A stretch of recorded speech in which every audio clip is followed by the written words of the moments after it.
First of all, I'd like to thank you for our religion, my religion. I'm Jewish, and you're welcome. You're welcome.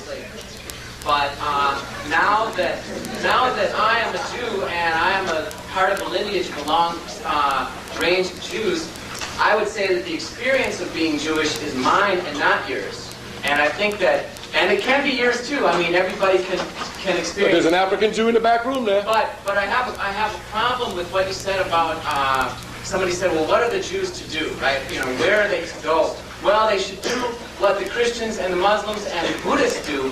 But the problem that we have here is that there are hundreds and hundreds of millions of Christians, hundreds of millions of Muslims, billions of Buddhists, and about 12 million Jews. And the fact that there are so few Jews and it's so difficult for them to maintain any sort of a power base for negotiating, for living in a host nation, and that's basically been our history up until 48.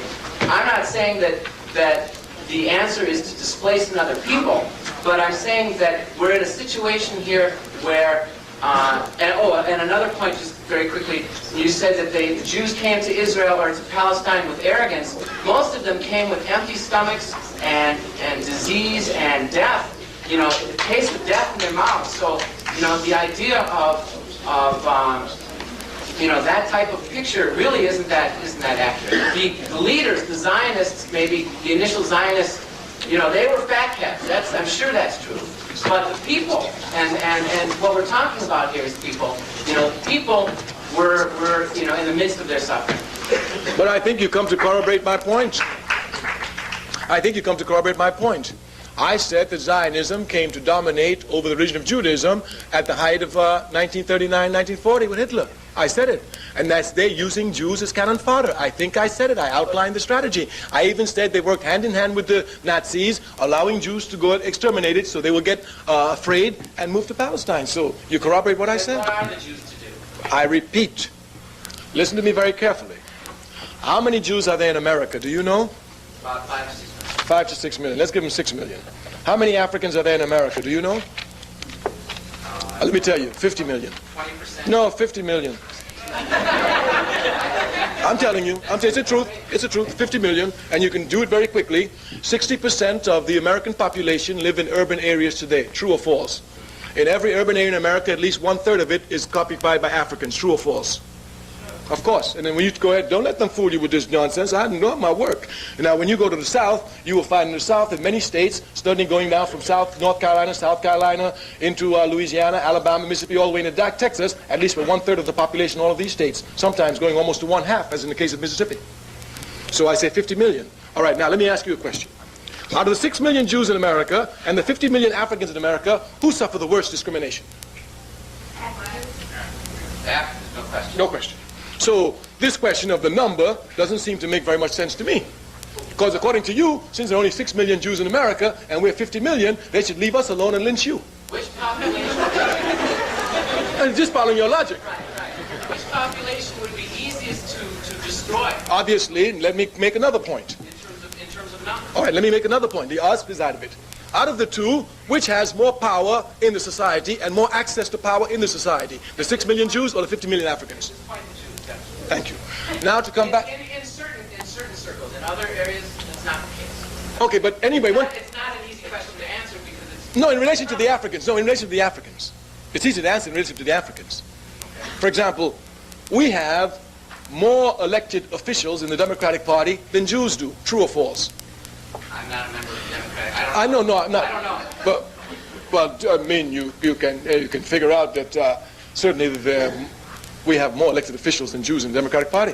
But just between you and I, not the rest of them, just a personal little question. Who do you think has more power in the Democratic Party, us or the Jews?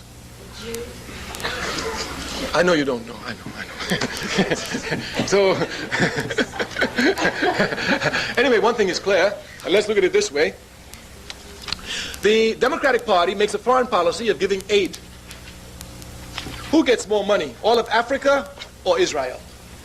But, excuse me for interrupting you. Please, no interruption. Discussion. Continue. I'm not interested really in comparing the populations because what my point was you know, with such a small amount of people, how are they going to survive? They were very much in the middle of the political mainstream in Germany before things changed.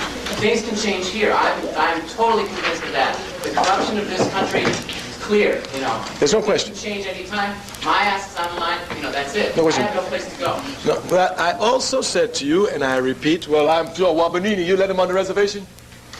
New Jersey and Manhattan Island.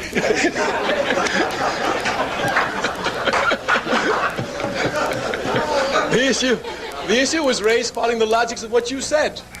According to what the logics of what you said, since there are only 6 million Jews in America, and there are 50 million Africans in America, or even 25 million, drop it as you like, if there are 6 million Jews, then it seems to me, according to the logics of what you say, that the repression would be here.